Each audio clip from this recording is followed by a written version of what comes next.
He calls it the day Hollywood hijacked the royals. He's none other than our very own editor-at-large, Piers Morgan, and he's here with his take on everything royal wedding. So, Piers, the royal wedding was filled with a lot of first names. We had Oprah, Amal, George, Elton, Idris, David, Victoria. What do you think Hollywood brought to this royal wedding? And were you a fan of having all the celebs there? Well, you know what, Jesse? It was incredibly glamorous to have all these superstars there, and it certainly made the event itself feel like a Hollywood Oscars night.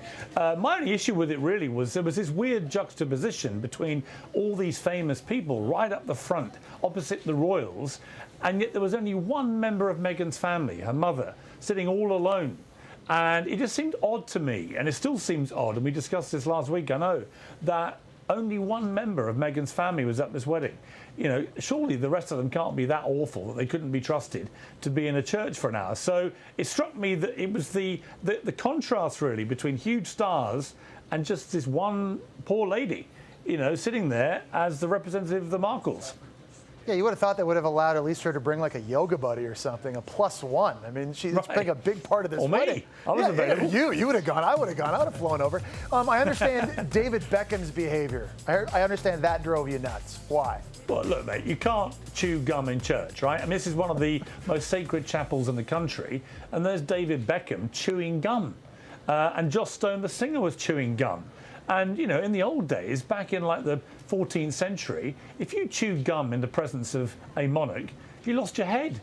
And there is a good argument that we should continue that rule, because it's the only language they'll understand. Piers, I think it's a good time right now to let everybody at home know you're also an Arsenal fan. Of course, David Beckham, some of his great years were with Manchester United. This is nothing biased coming from Piers. All right, Piers, I understand. We have history. We have history. Yeah, history for sure. I know you write in today's column that if you thought being a royal girlfriend was difficult, just wait until you see how hard it is being a royal wife. Why? You know what, Jesse? There's a real difference between being a girlfriend of one of our royal family and actually marrying into the royal family. The rules all change. Once you become a royal bride, you then have to abide by those rules. And Meghan's already suggesting through headlines today she's going to be leading the fight for feminism. Well, actually, that could be a problematic thing to be doing. So I would advise Meghan Markle, be very careful and tread very cautiously when it comes to any of your activism or issues, because the public who love you at the moment won't like it. Okay, Piers, very quickly, Reverend Michael Curry made a passionate homily. How important do you think it was to bridge the African-American culture with the British monarchy?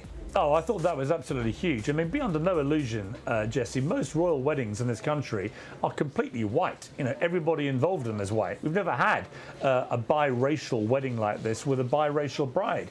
And it's long overdue. You know, the country, Britain, has been multiracial and very diverse for a very long time. But our royal family has remained steadfastly white. And I think having this extraordinary bishop preaching in the animated way that he did, having a brilliant young black cellist, having a brilliant black gospel choir, and having this beautiful biracial woman at the center of this wedding, I think it sent a real statement of intent to the world that the British royal family finally is being dragged kicking and screaming into a more diverse world, and it's long overdue. Yeah, I think it's one of the lasting images people will have of this beautiful wedding. Very powerful message and also very, very well received. Piers Morgan, as always a pleasure. Go Gunners.